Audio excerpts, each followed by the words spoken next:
Tony Falkenstein is one of the country's most respected entrepreneurs who puts a premium on creativity and thinking outside the square. He shares his experience in this interview. In business, I've probably the things I've done have been fairly creative, have been different, and I think that's the one, possibly the only one, but the one skill I've got is that I can see things very, very quickly outside the box.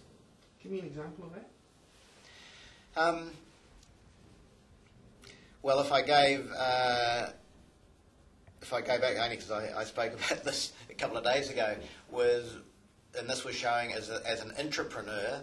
So I worked for a company called Polaroid, and this goes back a long time. But it was a telling thing for me because I realised, gee, hey, that's a skill that you've got.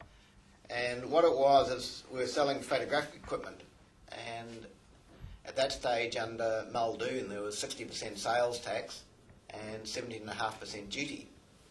And the trust banks came along and said, we want to have a visa program, a photo visa program, and can you do it? And they gave us the amount of money that they wanted to spend on it. And I knew that we just were way out of the ballpark because these things, to be able to sell them with not even a high margin, was around about $7,500 each because of just the high taxes and duties. So I went back to our head office in Cambridge, Massachusetts, and said, listen, we've got the opportunity of getting a program here. It's going to be great for everywhere else in the world because we're one of the first visa programs with a photo in it. But surely, in something like this, going to move a lot of film, we should be looking for our payback in film burn, and therefore only charge them a nominal amount per camera. So we went in $100 per month for the camera, and so it had nothing to do with financial rates at all. It was totally based on film burn. Now they accepted that for New Zealand, but after that they thought to themselves, gee, hey, why don't we do this worldwide? And so the next year their total worldwide sales doubled. And they were really just thinking outside the square that it was, hey, how do I get this deal? Here's a different way of approaching it. And so it was your suggestion which changed the way the Polaroid operated globally. Mm. Okay. And then you have to look at your own personality. See, I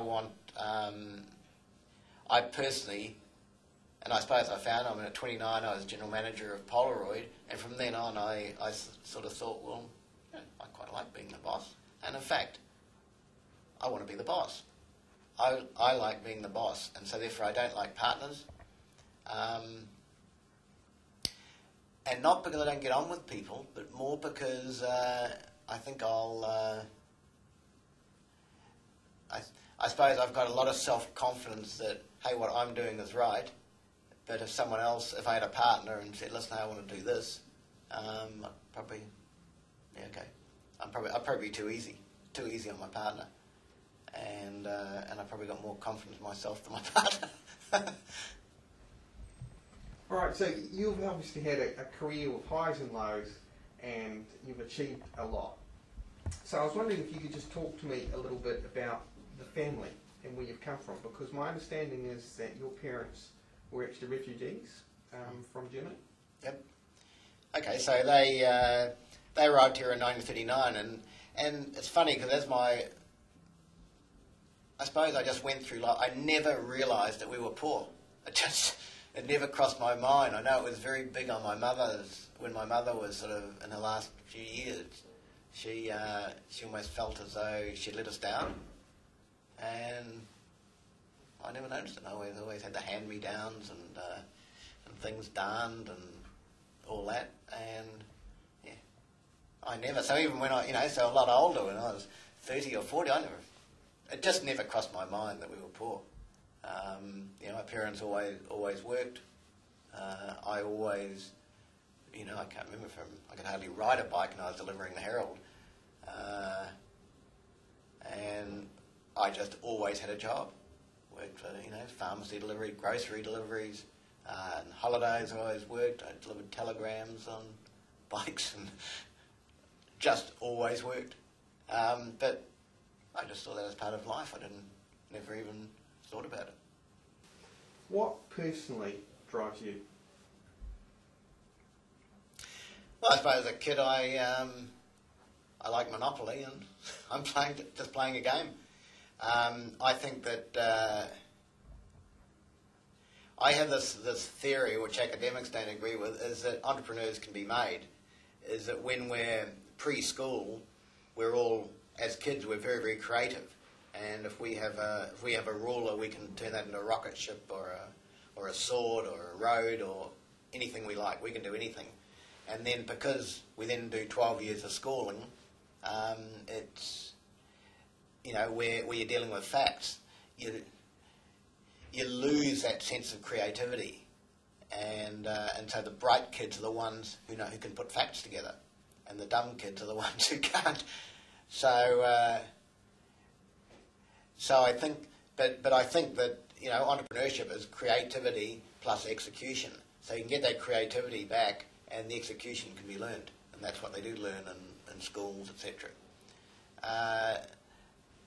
Now, I went to school and I just I probably didn't I haven't turned past 5, so I couldn't take those facts in, and I couldn't do all that.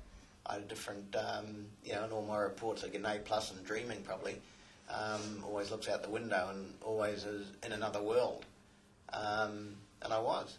All right, so is culture in a business important?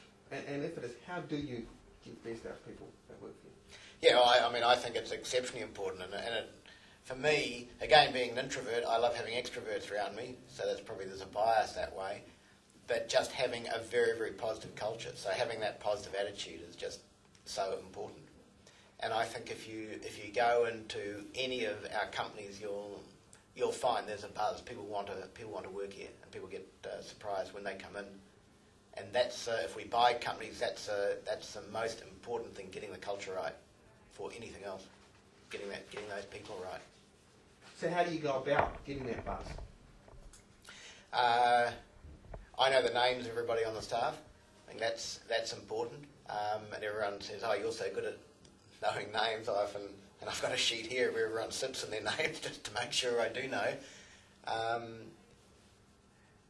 But I think it's hiring the right people, and we have a couple of philosophies. One is, if you're not in business for fun and profit, what the hell are you doing here? So and we instill that in staff. We say, hey, if you're not enjoying it here, you're much better off working for someone else, because some people want to work in bureaucracies, for example. We say, hey, listen, you make more money by using your brain, and so I think we try to make this a fun environment. You probably didn't see the cafeteria we've got. Put a lot of effort into having a relaxation room where people can sit in beanbags and watch TVs and do all that sort of stuff. And we have a lot of parties. And we have one general conference every year. Every member of staff comes to it. So we've now got 180 staff. But they're big events. Are some companies and corporates too grey in the room? Yeah, I think so. Sometimes you just go into places and people often come in here and they get the vibe, even though they don't see too many people. Just see people going past and they're smiling and they're happy and there's some noise. But other companies that I sometimes go into, they're too grey, too formal. Can you describe for me your leadership style and the attributes which took you to the top?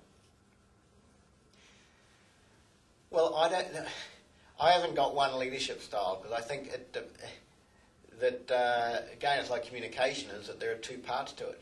So I have to be a leader in different ways depending on who I'm leading.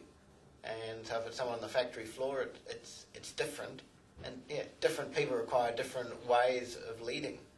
And so I suppose I look at every situation. At the end of the day, I think I have a general style is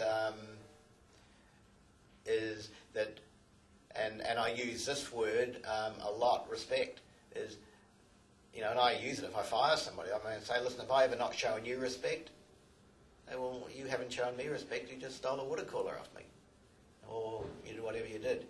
And so often, we spend, that's always mentioned in the interview is respect, and I think I respect every member of staff for what they are, and try and encourage them. All right, so are there particular attributes which you believe took you to the top? Well, I think my biggest one is this creative thing I've got, but the biggest one was really just getting out of the business. Was it, I suppose, recognising about 12 years ago that, hey, Tony, what you can add to this business, there are plenty of people who can manage businesses and do it well, and probably even better than you. What you're good at is adding ideas to the business. So in theory, I should, I'd say, you should be sitting on Waikiki Beach, saying to myself, you should sit on Waikiki Beach and just have ideas. And that's what I did. So I got out of the business, and that's really when the business started to grow. What would you say is your single most important skill? Just thinking outside the box.